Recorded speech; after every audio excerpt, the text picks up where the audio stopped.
Voilà un lieu bien peu connu du grand public, mais Jean-Jacques, lui, connaît les tréfonds de la basilique Saint-Denis comme sa poche. C'est qu'en ce moment, ce volontaire y passe beaucoup de temps. Voilà, donc nous avons reçu vendredi matin 8 palettes de veilleuses qui représentent environ 580 colis et 60 000 veilleuses bougies. Avec ça, bien de quoi tenir les 17 jours d'ostension, un événement marqué du sceau de la miséricorde. Si Jésus est le visage de la miséricorde du Père, eh bien, il faudra que nous aussi nous soyons les visages de la miséricorde de Jésus pendant ces 17 jours au service des pèlerins. Peut-être que tous ceux qui vont rentrer dans la basilique ne seront pas croyants, ne seront pas pratiquants et tout ça. Eh bien, tant mieux, qu'ils soient les bienvenus. Paul est la doyenne des volontaires, la seule ici à avoir vécu les 2 dernières ostensions, en 1984 et en 1934. C'est magnifique. Maman devait être avec vous en 1934 jamais, à la basilique. Jamais j'aurais pensé.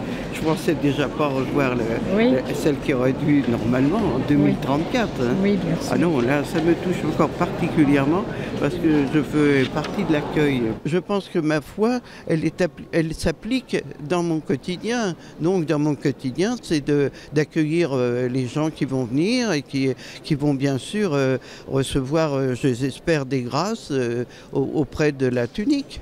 Née il y a tout juste 2 semaines, la petite Inès, elle, ne se souviendra pas de l'ostension de 2016, mais ses parents pourront la lui raconter, puisqu'ils se sont engagés comme volontaires en couple. Au-delà du fait qu'elle a eu une histoire assez incroyable, parce qu'elle a été cachée, enterrée, quelquefois brûlée, quelquefois perdue, volée, puis retrouvée et tout, c'est de pouvoir permettre beaucoup de gens de pouvoir passer du temps ici, pouvoir se confesser, pouvoir passer du temps avec le Christ. Moi, ce qui me touche particulièrement, c'est le fait que ce soit la miséricorde qui s'exprime en fait à travers cette pièce, et on est responsable et acteur de cette miséricorde en fait, enfin, la répondre en fait. Une chose est sûre, les volontaires sont motivés. Moi, je suis la première à être inscrite. Moi je suis la première. Et investis.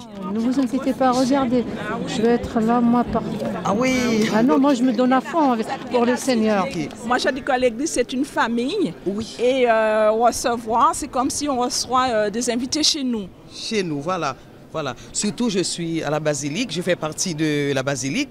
Alors, je veux être là pendant toute cette période pour servir, diriger les gens. Et même si je dois aller à la gare, aller chercher quelqu'un, je peux le faire aussi. Moi, je dis, c'est également partager notre foi aussi, faire découvrir à ceux qui ne connaissent pas. C'est une grande ville, Argenteuil, une ville qui comprend beaucoup de gens issus de l'immigration. Et donc, il faut leur donner ce témoignage. Je crois qu'il est très important que les catholiques, les chrétiens, donnent un signe de la dimension miséricordieuse de leur foi. Quel que soit leur service, telle est donc la mission des volontaires, annoncer à tous le Christ miséricordieux.